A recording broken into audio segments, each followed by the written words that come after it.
কেউ যদি 10 বার সূরা ইখলাস বা কুল হুয়াল্লাহ সূরা পাঠ করে, কয়বার? 10 বার, রাতে দিনে যে কোনো সময় 10 বার যদি কেউ কুল হুয়াল্লাহ সূরা পাঠ করে, আল্লাহর নবী সাল্লাল্লাহু আলাইহি সাল্লামের হাদিসে ওয়াদা রয়েছে আল্লাহ তাআলা ওই ব্যক্তির জন্য জান্নাতে একটা বিশাল প্রাসাদ নির্মাণ করবেন।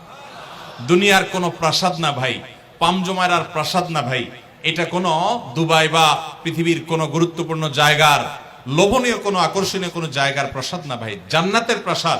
দুনিয়ার প্রাসাদ রেখে চলে যেতে হবে, জান্নাতের প্রাসাদ যে একবার পেয়ে যাবে অনন্ত অসীমকাল পর্যন্ত আর তার সেখান থেকে বের হতে হবে না, তার থেকে ছুটবে না। আল্লাহ আমাদের সবাইকে ফজিলত অর্জন করার তৌফিক দান করুন, বলুন আমিন। তাহলে সূরা ইখলাস 10 বার মাঝে মধ্যে পড়তে যদি আমরা চেষ্টা করি, পুরা সূরাটা একবার পড়তে 1 মিনিট সময় কিন্তু লাগে না। কুল হুয়াল্লাহু আহাদ আল্লাহুস সামাদ লাম ইয়ালিদ ওয়া লাম ইউলাদ ওয়া লাম ইয়াকুল লাহু কুফুয়ান আহাদ। কয় সেকেন্ড সময় লাগছে? 20 সেকেন্ড, 25 সেকেন্ড। আপনি চাইলে 1 মিনিটে 3 বার কুল হুয়াল্লাহ সূরা পড়তে পারেন, তার মানে 1 মিনিটে পুরো কোরআন খতম দেওয়ার সওয়াব আপনি লাভ করতে পারেন। তাহলে অবসর সময়গুলোতে আমরা মুখস্থ তো সবারই আছে, পড়ার চেষ্টা করব না ইনশাআল্লাহ। আল্লাহ আমাদের সবাইকে তৌফিক দান করুন। এবং পড়ার পাশাপাশি এই সূরাতে আল্লাহর একত্ববাদের কথা বলা আছে, মূল বিষয়টা সেটা, শুধু সওয়াব আহরণ করাই উদ্দেশ্য না, বরং এখান থেকে আল্লাহর একত্ববাদের শিক্ষা নিতে হবে।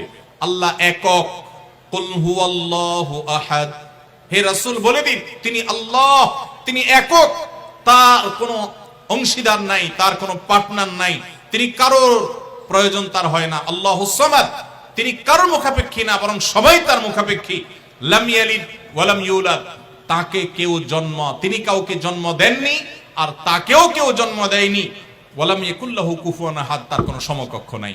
ভাইরা আমার, আমাদের সমাজে এক শ্রেণীর নাস্তিক আছে, বরং সকল নাস্তিক ইসলাম এবং মুসলমানদের প্রতি বিদ্বেষ লালন করে, তাদের বড় অংশ। এই নাস্তিকদের একটা কমন প্রশ্ন হলো, তারা বলে আল্লাহ যদি আমাদের সবার সৃষ্টিকর্তা হয় তো আল্লাহর সৃষ্টিকর্তা কে? নাউজুবিল্লাহ। এরকম একটা প্রশ্ন নাস্তিকরা করে। নবী সাল্লাল্লাহু আলাইহি সাল্লামকে কোন কোন মুফাসসিরদের মতে এই প্রশ্নটাই করেছিল ইহুদিরা। কারা প্রশ্ন করেছিল? ইহুদিরা। সেই জবাবে আল্লাহ তাআলা এই আয়াত নাযিল করেছেন এবং জানিয়েছেন যে আল্লাহ তিনি কারোর জন্ম দেওয়ার মুখাপেক্ষী নন, তাকে কেউ জন্ম দেয়নি, তিনি কারোর মুখাপেক্ষী নন। এখন প্রশ্ন হতে পারে, আচ্ছা আল্লাহ তাআলা তিনি আমাদের সৃষ্টি করলেন বুঝলাম, তাহলে আল্লাহকে কে সৃষ্টি করলো, যেটা নাস্তিকরা করেছে? এই প্রশ্নটা একটা অমূলক প্রশ্ন এবং ভুল প্রশ্ন। এই প্রশ্নটা একটা ভুল প্রশ্ন। কিভাবে ভুল প্রশ্ন? আল্লাহ তাআলা কি সৃষ্টি না স্রষ্টা?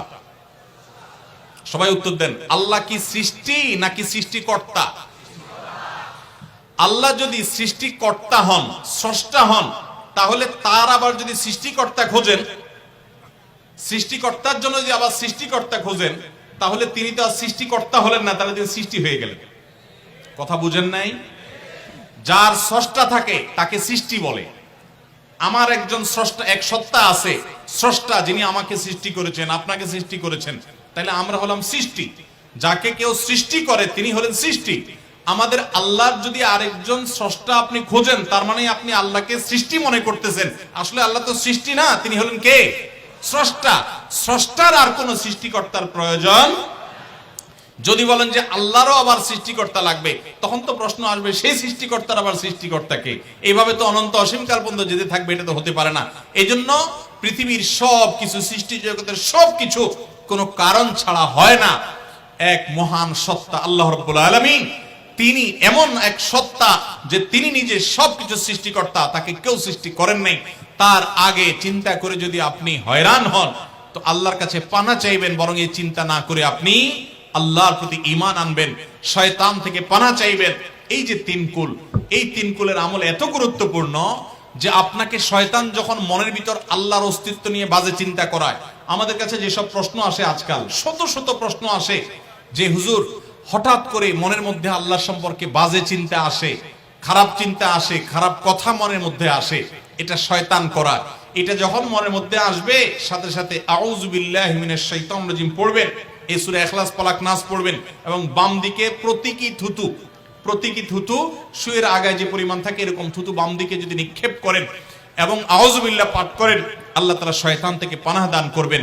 এবং মনে রাখবেন, মুসলমানের মনের ভিতরে আল্লাহ সম্পর্কে বাজে চিন্তা আসলে বুঝতে হবে যে ইবলিস হাজির হয়ে গেছে। কে হাজির হয়েছে?